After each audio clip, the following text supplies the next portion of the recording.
Hoje eu vou falar com você sobre um tipo de investimento que muitos julgam ser a porta de entrada dos investidores mais conservadores, a renda fixa, e que para muitos pode ser mais complexa que somente um IPCA, um CDB, um Tesouro Selic. Então, vamos trocar uma ideia.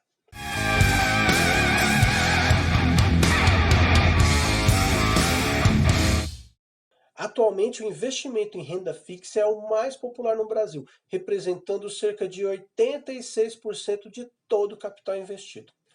Com a frequente alta da taxa básica de juros e a retomada da economia, os investimentos nessa modalidade ficaram cada vez mais atrativos, levando alguns investidores a migrarem para a renda fixa, que se torna cada vez mais interessante, já que é possível obter bons resultados com um grau de segurança maior e sem a volatilidade que existe na bolsa de valores, por exemplo.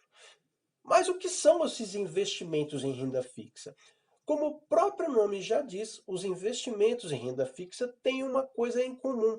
Antes de aportar o seu dinheiro, regras já estão estabelecidas, como a taxa de rentabilidade, quanto tempo durará o investimento e se é possível sair antes do prazo ou não, caso haja alguma necessidade de resgatar o seu dinheiro.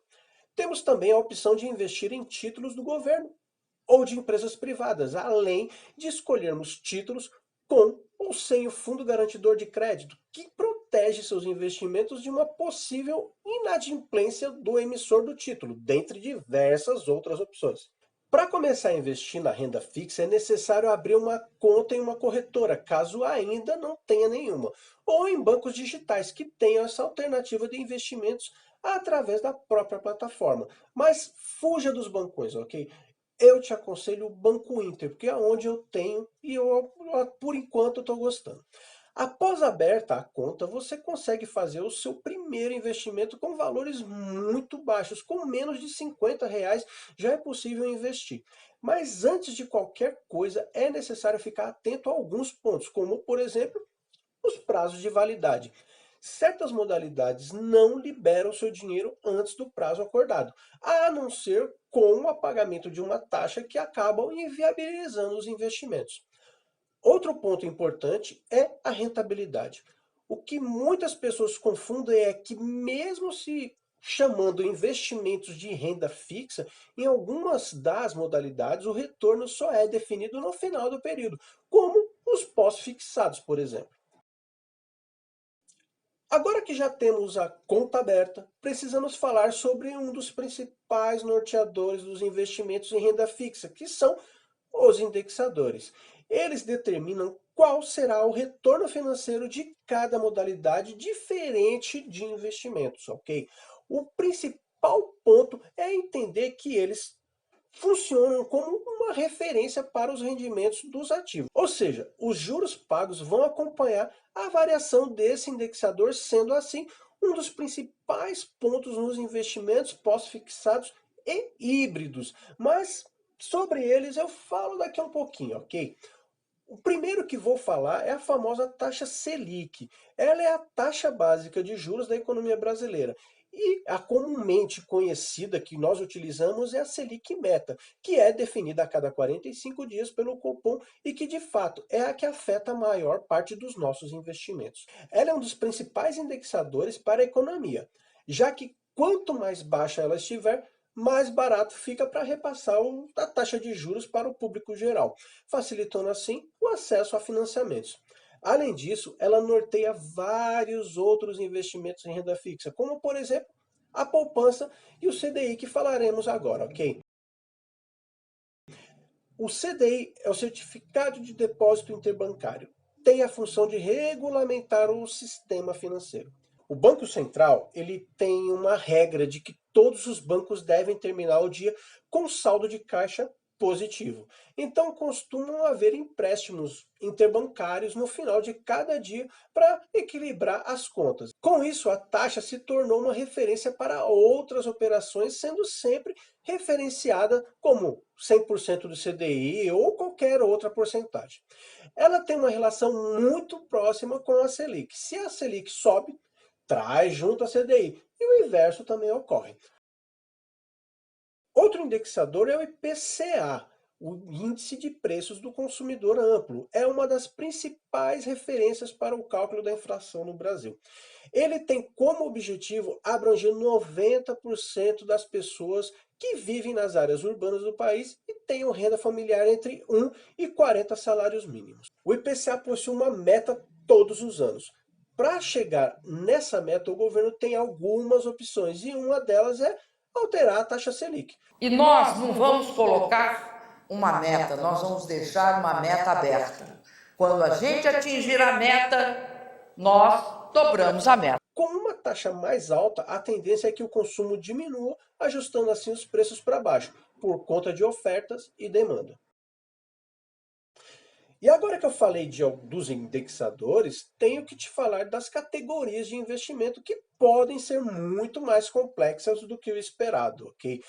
Um dos conceitos que a maioria dos investidores confundem é na questão de que alguns dos investimentos não têm rentabilidade fixa e acabam variando por conta do indexador. Ué, fixa, mas variam? Como assim? Para sanar essa dúvida, vamos a uma breve explicação sobre cada uma delas, ok? Temos os títulos pré-fixados, que são os mais simples de se entender. Como o próprio nome já diz, a rentabilidade já é conhecida no momento da aplicação e é mantida até o final do prazo. Como, por exemplo, um CDB, onde o investidor empresta dinheiro ao banco a uma taxa fixa. Porém, um outro ponto deve ser considerado. Como a taxa é fixa, caso a inflação aumente subitamente, essa precificação não estará inclusa na taxa combinada. Ou seja, pode ser que mesmo com rendimento positivo, o investidor acabe perdendo seu poder de compra, pois com a inflação maior que o rendimento fica negativo, esse rendimento real. Também temos os pós-fixados. Nos pós-fixados, a lógica se inverte. Quando é fechado o contrato de investimentos, a parte fixa é a de como serão calculados os juros. Porém, ele pode variar de acordo com os indexadores, como, por exemplo, a CDI ou a Selic. Outro exemplo é o famoso Tesouro Selic. Ele rende de acordo com a taxa básica de juros. Com a pandemia, vivemos grandes variações nessa taxa, que caiu até a mínima histórica de 2%, porém, com a reabertura da economia, ela voltou a subir, alterando assim a rentabilidade de quem tinha capital aplicado. Hoje temos uma taxa de 10,75% ao ano, afetando diretamente os investimentos de quem possui cotas do Tesouro Selic. E a cada 45 dias acontece uma nova reunião onde é decidida uma nova taxa e pode haver novas alterações com relação aos rendimentos nesse tipo de rentabilidade. E por último, temos os híbridos. Nesse tipo de investimento, a rentabilidade é calculada pela soma de um indexador variável e uma taxa de juros fixa. Por exemplo, o IPCA mais 4, que rende o valor atual do IPCA, que é variável, mais 4% fixo. Essa forma de rentabilidade é muito importante, pois em cenários de incertezas políticas e econômicas, a inflação pode ter alta, superando os investimentos pré-fixados. Sendo assim, essa modalidade serve como proteção para tais ocasiões, pois é impossível sair no prejuízo com esse investimento. Mas quais são as vantagens de se investir em renda fixa? Os investimentos em renda fixa, eles conferem alguma vantagem na hora de escolher onde aportar sua capital. Vou te apresentar um pouco de cada uma delas, ok? Um ponto muito importante é o alto grau de segurança. Algumas opções de investimentos são resguardados pelo Fundo Garantidor de Crédito, popularmente conhecido como FGC, que traz a garantia de ressarcimento caso o banco ou instituição quebre. Outro ponto importante é que só algumas modalidades possuem esse benefício, como é o caso da poupança, do CDB, do LCI, do LCA, do LC, do LH e letras imobiliárias. Rentabilidade recorrente também ocorre na renda fixa, que é um outro fator que mais atrai os investidores para a renda fixa, que é ter a garantia de uma rentabilidade recorrente. Ou seja, na maioria dos investimentos, todo mês algum retorno financeiro é gerado, sendo assim uma ótima opção para quem busca uma alternativa de investimentos de curto prazo e com retornos mensais. Também é ideal para formação de patrimônio. Por todos esses pontos que já foram explicados anteriormente, a renda fixa é considerada por muitos investidores iniciantes ou com perfil mais conservador como a melhor opção na hora de construir um patrimônio de longo prazo, pensando talvez na aposentadoria sem depender do governo.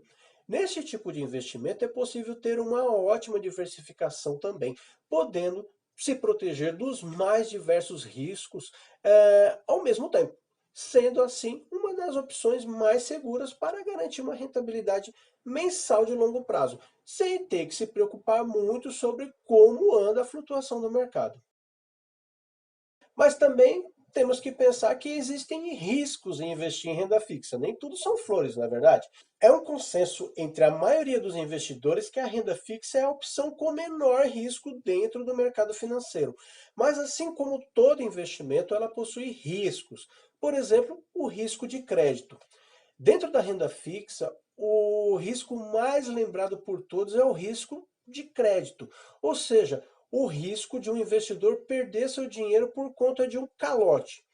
Se você tem um pouquinho mais de 40 anos, vai se lembrar do episódio do governo Collor em 1990, em que a poupança de muitos brasileiros foi confiscada. Cerca de 100 bilhões foram retidos pelo Banco Central, equivalente a 30% do PIB da época, né? A medida visava reduzir a inflação que alcançava patamares exorbitantes, o que de fato ocorreu nos primeiros meses, chegando a 3%, mas logo após já voltou à casa dos dois dígitos, atingindo os 12%. Uma opção que o governo tem para honrar suas dívidas é a emissão de mais moeda. Assim teria dinheiro suficiente, porém a medida tem como contraponto o aumento da inflação, que pode trazer um malefício para a economia de modo geral, pois provocaria um efeito cascata em outros emissores do governo, como bancos e empresas privadas que também emitiriam mais títulos de renda fixa. Além disso, há o risco de liquidez. Muitos títulos podem ser negociados no mercado secundário, porém, nem todos eles têm a liquidez para isso. Ou seja, existe muito mais gente tentando vender do que comprar. Isso pode levar a duas direções. A primeira delas é o preço dos ativos caírem fortemente, levando a altas desvalorizações, que podem tornar a venda delas impraticável financeiramente. E o outro ponto, em casos mais extremos, é o de ninguém querer comprar os ativos, e nesse caso, pode-se dizer que a liquidez é zero. Outro risco se refere à oscilação das taxas de mercado e, claro, à inflação. Quando o investidor realiza o resgate antecipado, pode ocorrer de não conseguir a remuneração contratada no início do investimento, pois a taxa indexada ao título pode ter tido variações de acordo com o mercado. Além disso, o rendimento da aplicação pode ficar abaixo da inflação do período e assim o poder de compra do investidor diminui. E aí, gostou do conteúdo? Espero ter lhe ajudado a entender um pouco mais sobre a renda fixa, tirando algumas de suas dúvidas. Se acha que eu não mencionei algum ponto que você sentiu falta de explicação, peço que deixe seus comentários, pois terei o maior prazer em te responder, ok? Aproveita, se inscreve aqui no canal, deixa o seu like e ativa as notificações. Agradeço a sua atenção, um abraço e vamos começar a investir. Até o próximo vídeo. Tchau, tchau.